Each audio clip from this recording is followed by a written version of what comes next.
好久没以这样的方式和大家见面了。真的，有点吵了。好了，今天我们直接的就是要看我们的一首歌的 MV 的 reaction。这首歌叫什么名字呀？叫什么名字呀？不例外。是的，是我们第2张录音室专辑 emo 了的主打歌。对，我们很荣幸在这支 MV 里面当演配角。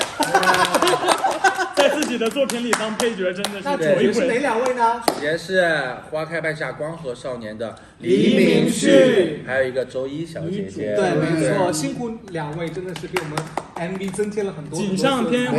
我没有增添色彩，看完才知道。也是啊，我真的还没有看。先期待一下，对，我们期待一下。好吧，我话不多说，那我们直接开始吧，好不好？3，哎，文件找一下。哎，等一下，我们没有说我们是什么团 Produce Panda。说就说，还用说吗？我们自己的官方发出去的。这次其实带着脾气啊，是配角。好了，已经找到了，我们3、2、1，开始。左边是什么呀？那个小框框。大部分自伤行为都发生在青少年时期，世界范围内自伤行为的发生率正在逐年升高。全球青少年自伤行为的终身患病率高达17.2%。割刀口、拿火烧自己、咬自己、乱拔头发、故意起伤口不让它痊愈、疯狂的酗酒、抽烟，这类虽然没有自杀意图，但却蓄意对自身造成伤害的行为，在医学上被称为非自杀性自伤。一旦我们遇到有自伤行为的青少年，我们应该怎么办呢？学会求助。不例外。这个开头。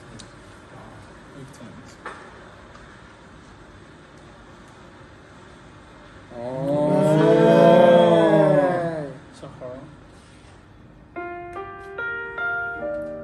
在刷车。哇，里面是这个侧颜，绝了！这个前奏一响，难怪我们是配角。如果我们是主角的话，可能会出戏。你知道我存在。注意一下姐姐。啊！可对待像空白。我的坦然，谁不喜欢？却还在你的猜。就算你的慷慨，只是一起眼神。虽然伤感，感激不难，我依然去爱，因为我明白，你也不例外。曾经谁也冷淡徘徊，让你往返，傻傻在期盼，因为我明白，也算是同命相连，是被欺负了，被霸凌的。这场恶性循环不是我们的比赛。这个眼神，哇，他刚才动了一下那个，对，这个眼神很好，这个很棒哎。这是台某一段，哦，是这样。总有人会落败。哎，他染蓝头发了是吗？再来个假发。这段是他送头发。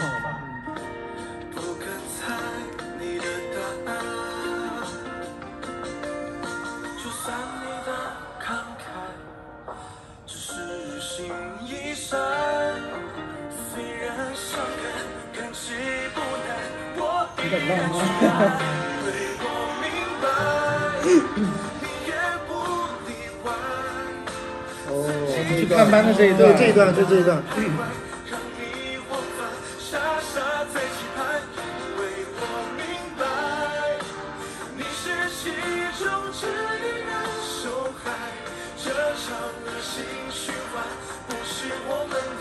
现在回想之前被欺负的时候，那就是不要再软弱了。那个字好讽刺。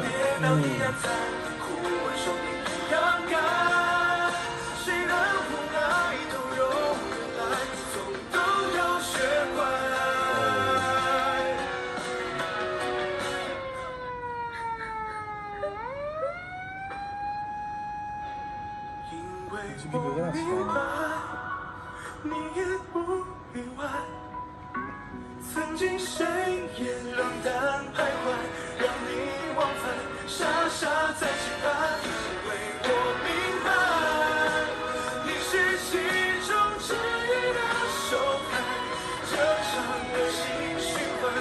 我是生化反正不很高，很带入，就是看得很心疼。我会在终点。哦，是被家暴了。因为我明白，哦，你也不意外。曾经谁也哇，他这个表情挣扎哎！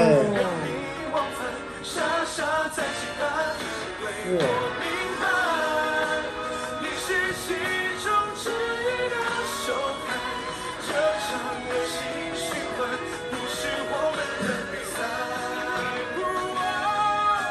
从头再来，我会在终点等待。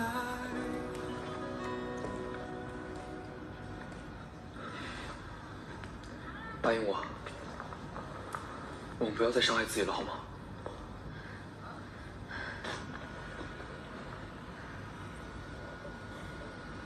一旦我们遇到有自伤行为的青少年，我们应该怎么办呢？学会求助，寻求心理健康专家的帮忙，确认孩子的感受，并承认这种情绪，深入了解行为背后的动机，耐心和积极地倾听孩子的真实心声。与其他任何被污名化的事物一样，唯有正视和理解这种行为，才能避免更多的青少年们为此所困。哇，好感动。好棒啊！这一次我觉得这个 MV 就是很沉重，但是也很有教育，是很有教育意义。还有内容，这个 MV 真的跟我们往常熊猫堂所有的 MV 的形式都不一样，因为我们以前都是那种就是可能帅帅酷酷的，但是这次真的太有故事了，因为没看到我们。但是真的是一秒都没但是看下。但是他的 MV 真的我是觉得是我们熊猫堂唯一一支就是形式非常特殊的一个，虽然我们没有出镜了，但是它的整个的，我觉得它上升的教育意义啊和它的价值是有的。因为这个 MV 讲的其实就是 NSSI 对非自杀性自残行为。是。然后我看完这个 MV 真的感触还蛮多的，我觉得这个 MV 真的是一个怎么说会引起别人共鸣的一个事情，因为很多人在自己的童年时候或者是上学的时候就会有被霸凌，或者是因为家庭的因素导致自己的情绪可能无法去宣泄出来，所以可能他就用自残的行为来就是宣泄自己的情绪。这是一种怎么说呢？一种症状，我们要正式去面对它，然后并且去解决到它。不太健康。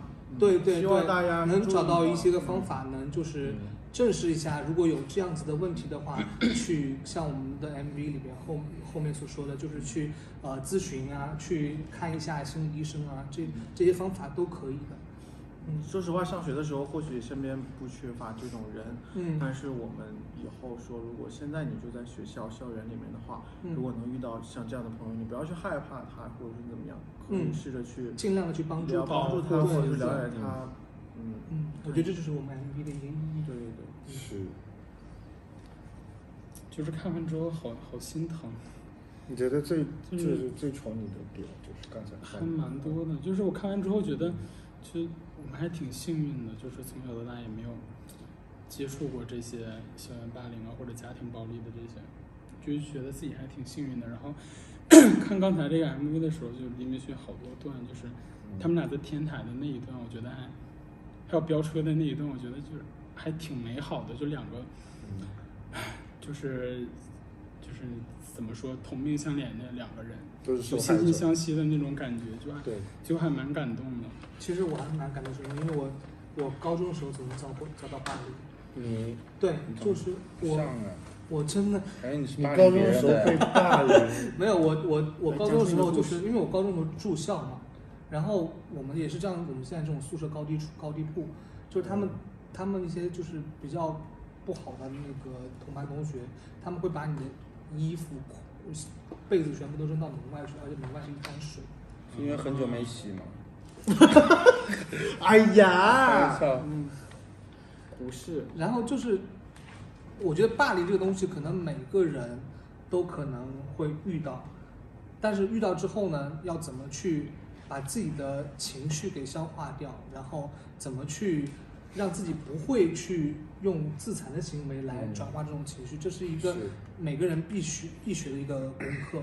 就是你像我的话，我以前真的是遭受霸凌的人，但是我现在也很开心的活着呀，对吧？只要你找到正确的方式抒发你的情绪，如果你真的是遇到问题的话，你可以去寻求帮助。这样子的话，就是我就是一个我觉得一个正面的例子，就是希望大家，就是如果你在学校被霸凌的话，不要担心，你以后活得更精彩。要学会保护自己。你可以跟大家分享一些下，建议，对，就是有什么建议吗？就是你当下肯定会很受伤，就是你的心情肯定会很低落，但是怎么样让自己走出来，这是你的关键。就比如说像我之前在高中就是遭遇到霸凌的时候，我就会去听我偶像的歌，就是给予我鼓励，就会觉得这些孩子以后肯定没我活得好。我觉得我的人生比他们要重要。我觉得我看我自己的人生就好了，我不需要管他们。就是我自己给自己的心理暗示，我就是希望这样通过这样子的心理暗示呢，让我自己的情绪稍微好一点。所以我很幸运的，我没有出现说自残的行为。对，就是想得很开。对，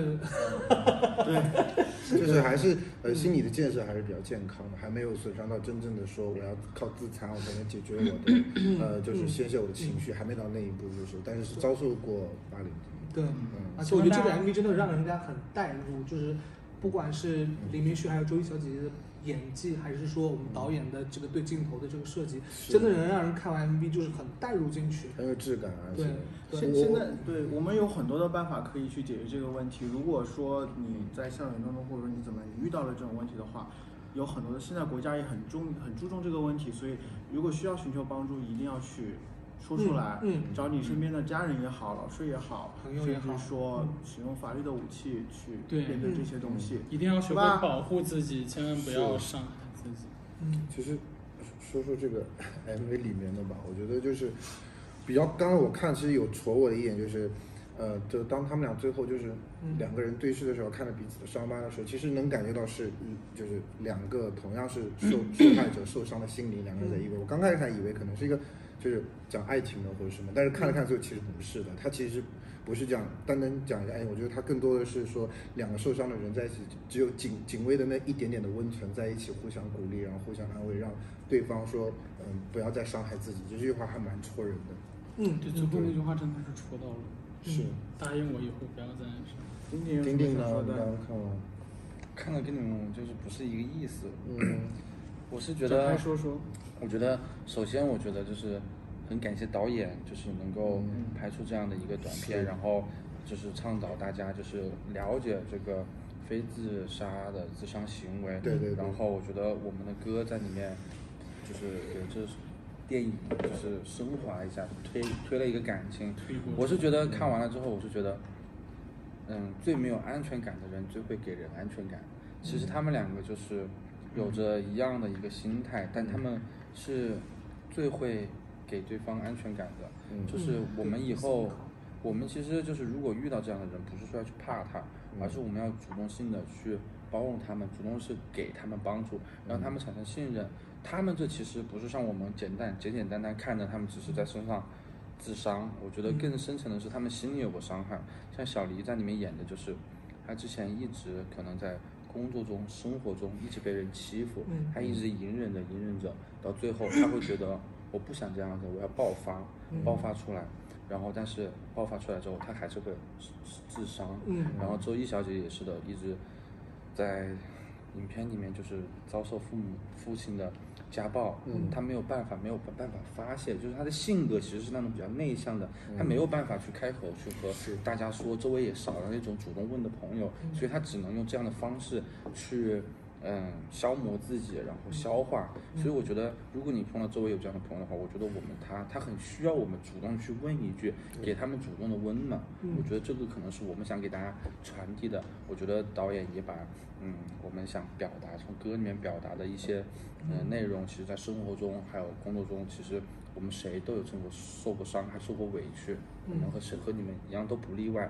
但是我们希望就是很多的情绪可以和大家一起分享，然后说出来之后自己可能会好受一点。我们也希望能够通过这首歌，通过这个影片去关爱那些需要帮助的朋友们。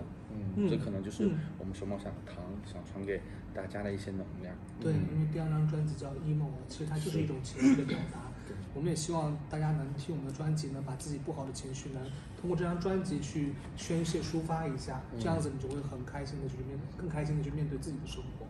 然后我觉得这首歌真的写得很棒，就是很戳人，所以我们要谢谢我们这一次的作词人Hush老师，还有作曲人张鼎军伟老师，真的你们写的太棒了。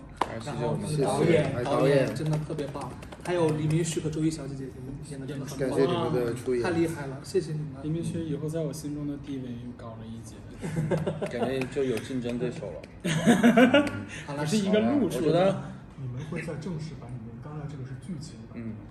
我觉得其实我们也不要那么开心，因为我们希望就是我们也不要那么的就是看完之后伤心，只是说我们了解了这个事情，会让我们更熟悉，如果碰到这样的可能这样的朋友，我们知道怎么样和他们相处，帮助他们。我们也希望就是把这个影片能够传播出去，让大家能够了解到有这一类的人群需要帮助，需要温暖。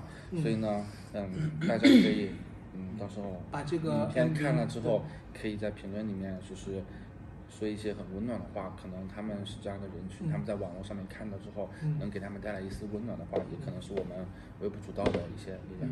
这个 MV 如果发出去，也麻烦大家多多转发一下，让更多的人来看到这个问题，正视这个问题。我觉得大家在评论区也可以留下自己的一些建议，比如说有情绪的时候、emo 的时候要怎么样去宣泄自己的情绪，大家有各种小妙招都可以拿出来分享一下。对，我们熊猫糖也愿意做大家情绪的垃圾桶，然后如果我们能够帮到大家，就是把不开心的情绪变成开心的情绪，这也是我们很荣幸的事情。所以到时候看大家的反应了，好不好？我最后也不好意思做一个 happy ending， 好沉重啊，这个只能说希望大家喜欢这支 MV， 希望大家喜欢这支 MV， 然后要积极乐观的面对生活，加油加油加油，对自己。对，我们就最后弱弱说，希望我们熊猫糖能给大家带来欢乐，请大家继续支持我们，我们是熊猫糖 Produce Pandas。